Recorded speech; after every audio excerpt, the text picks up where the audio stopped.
SLucas.me presents.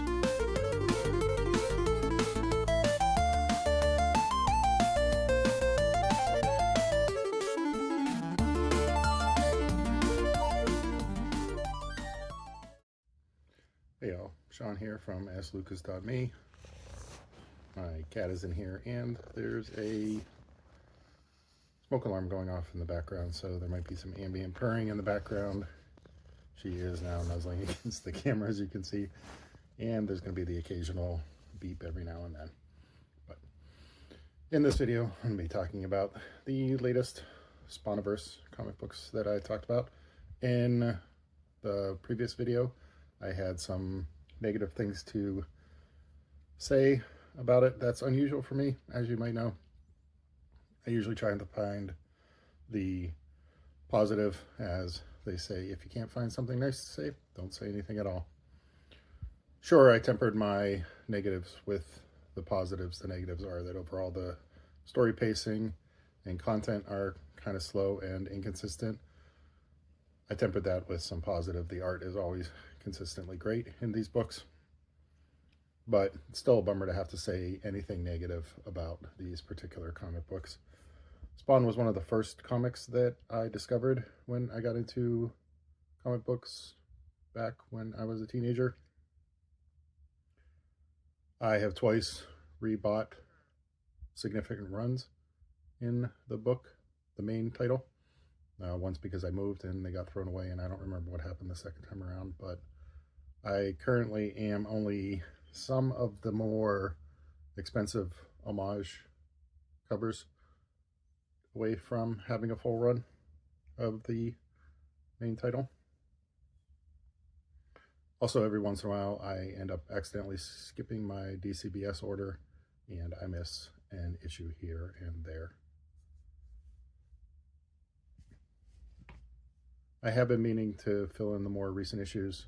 This school year, and especially the end of the school year, has been kind of crazy, so I'll probably sit down at some point over the summer to try to figure that out. Ultimately, what I'm trying to say is that I've enjoyed these books for most of my teenage and adult life.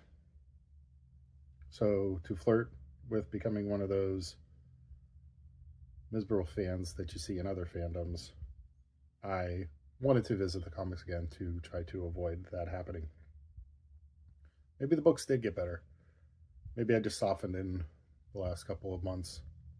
In any case, keep watching to see if either of those things happened. Gunslinger 51, TLDR. Hobby's alter ego haggles with a hotel manager, but ends up relenting. A hooker being abused by two grotesquely fat brothers captures his attention, and he comes to her rescue. She comes back to thank him and ends up sleeping in his room after admitting she had no other safe place to go. She repays him by giving him a ride until the final splash. The car ends up crashing into something that is revealed to be a spawn. Art. Other than the last splash, the issue doesn't give Barberi much to work with, action-wise, but he takes advantage of the chance to show off his ability to show emotion with close-ups of faces. Sure, they are exaggerated in some cases. However, the conversation between Javi and the hooker evokes more emotion than the actual conversation warrants. It's really standard stuff, but thanks to Barberi's art, it feels more human. Then, he helps to pull out the rug with that last splash. I thought there might be an accident because she took her eyes off the road, but still, I gasped and turned the page to the big reveal. Verdict. I had some harsh words for them last issue on this book. The issues that I had then have mostly been resolved in this one. I'm interested to see the upcoming confrontation in the next issue. Luckily, I don't have to wait long. Gunslinger 52. TLDR. Both Javi and the hooker survive the car crash. A fight ensues. She gets a bit too big for her britches and gets messed up pretty bad. Gunslinger and Bones fight to a stalemate. They also come to an agreement.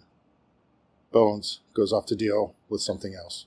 Javi, and Sandra was her name, also go off together. Initially things go well, ending with him holding her hostage against her will. Might be redundant, but... And I'm not getting paid by the word, but anyway. Art. More action this time. Gives Barberi more of a chance to flex that particular muscle. It's not a classic knockdown, drag-out fight, but it still gives those pages some punch and keeps you interested in the outcome. Then at the end, when Javi and Sandra have their moment, he gets a chance to show off his ability to drive the narrative in that direction as well. Verdict. The writing is still weak.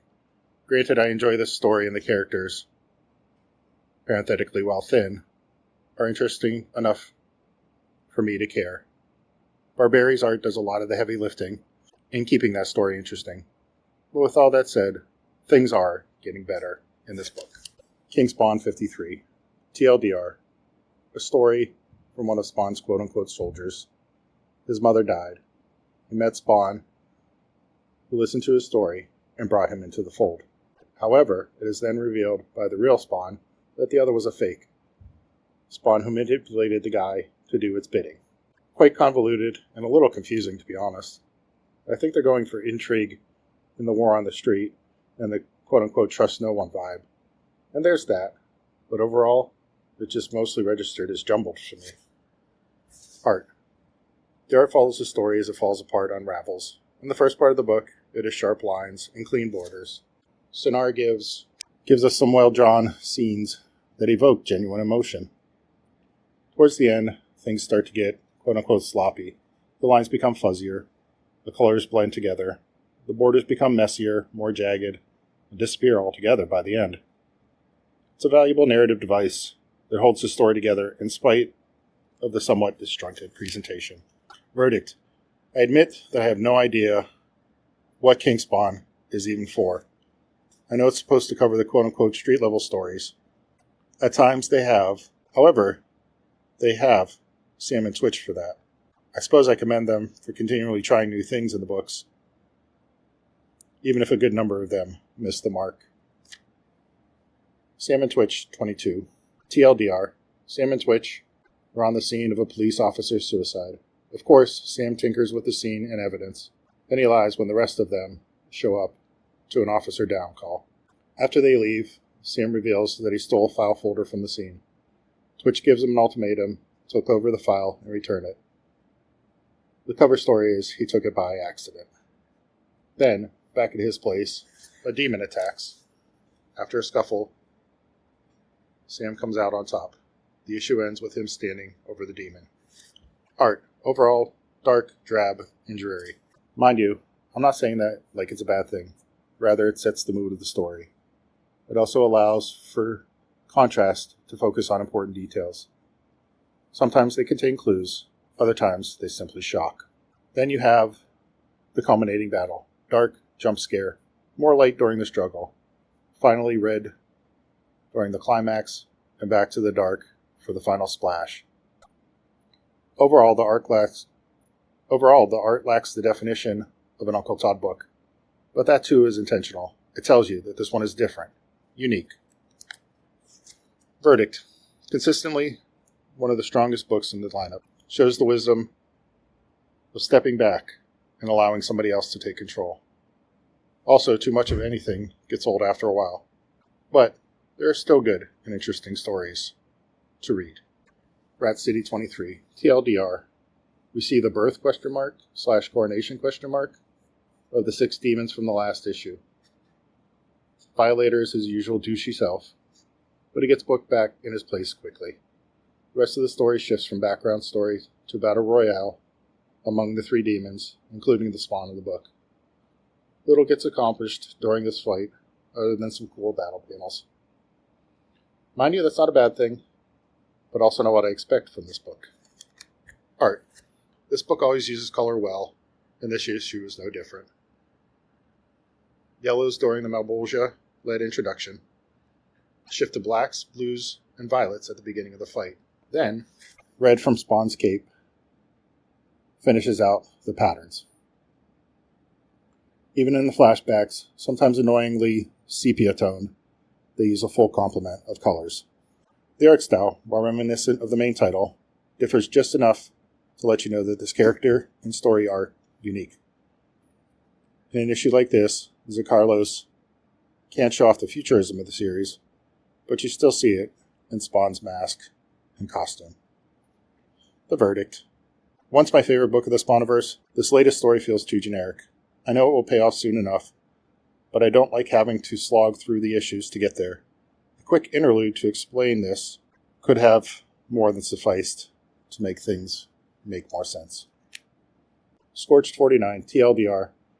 The team book is about the team. Well, the team members at least. Redeemer searches for a necklace. Jessica stalks a target. Haunt is out to save some children in distress. Bouncing around like this makes it difficult to focus on any one story, but it feels more cohesive than the previous issues. I mean, I read all of the stories and look forward to it and how they merge back into a team. Art style. 2 different artists worked on this book. Sometimes this means that they want a different look from one part to the other. In this case, it just looks like someone needed to step in to finish for some reason. In any case, other than a couple of panels, neither of them gets a chance to flex their muscles. Even so, the book is gorgeous. The variety in character design allows them to play more with form and color in this book than some of the others. I just wish they got more of a chance to flex their muscles in this particular issue. Verdict. Better than recent books. When they remember that this is a team book and not just Jessica Inc., the book is good. Hopefully Uncle Todd keeps building this story and works to get this Scorched back together. Spawn 373, TLDR. Koglistro fulfills a prophecy by striking down Malbolgia to allow him to be reborn. He also proved himself worthy with the ritual. Meanwhile, Spawn and Blood make their way to the island where this is all taking place. As Spawn pulls up on the shore of the island, Malbolgia unleashes a massive energy blast. It kills almost everything around. Spawn stands defiant, ready for a showdown. Art. I waver back and forth on which artist most reminds me of Uncle Todd's earlier work on these books. After this issue, I'm back on the Brett Booth camp. I mean, like any red-blooded Spawn fan, one goes to Uncle Todd, and then Greg Capullo. But Brett Booth is very good in his own right. Some of that is genuine. They're both groundbreaking talents in the business. But some of that might just be nostalgia too. Booth's work is just unique enough that I have no problem putting him up there with the other two. He knows the characters, he's able to follow the story, and help build the tension to the moments that pay off. The strike on Malbolgia, his ascendancy and blast. The two of them, Malbolgia and Spawn on the final page. It makes me look forward to the next issue, even as I'm not 100% invested in the story. The verdict. Again, this one seems to be getting better. It's definitely better than previous issues. I like that they're going back to some of the things that make Spawn an interesting book, like Malbolgia, and working Koglistro into that.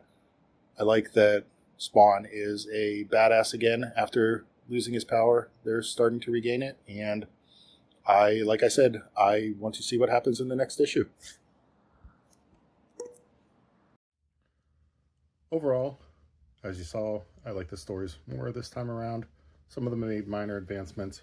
Some of them seem to be setting up for bigger things shortly in the future. There's my cat. Maybe there's her tail. This video took me so long now that I have another round of books to review. So take a look for that in the near future. I do want to take a break from the comics to record another appreciation video before I dive into those ones. However, at some point, like I said, over the next month or so, I intend to keep this series going, at least for a little bit. Maybe now that I'll have more time, I can expand it back out to some of the other titles that I collect and read. Stay tuned for that. And as always, be good, stay safe, have fun. I will talk to you next time. Bye, guys. No plugs this time. SLucas.me